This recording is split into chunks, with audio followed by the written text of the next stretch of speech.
അപരിഷ്കൃതരായ അവിശ്വാസികളിൽ നിന്നും ക്രിസ്തു മതത്തിലേക്ക് മതപരിവർത്തനം ചെയ്ത 22 ഉഗാണ്ടൻ രക്തസാക്ഷികളിൽ ഒരാളായിരുന്നു ചാൾസ്.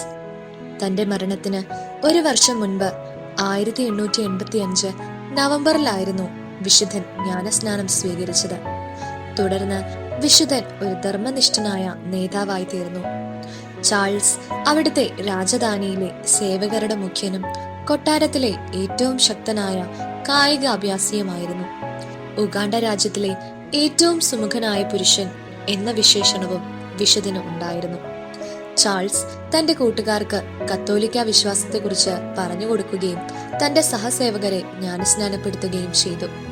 തന്റെ സഹചാരികളെ വിശുദ്ധൻ വിശ്വസ്തരും വിശുദ്ധിയുള്ളവരുമായിരിക്കുവാൻ പ്രേരിപ്പിച്ചു.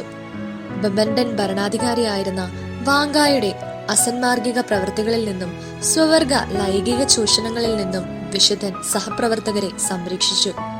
1886 ജൂൺ 3 വാൻഗായുടെ ഉത്തരവ് പ്രകാരം വിശുദ്ധനെ അഗ്നിക്കിരയാക്കി കൊലപ്പെടുത്തിയത്. പോൾ 6 പാപ്പ ചാൾസ് ലെവാങ്ങിയെയും അദ്ദേഹത്തിന്റെ സഹചാരികളെയും 1964 ജൂൺ 22 വിശുദ്ധരായി പ്രഖ്യാപിച്ചു.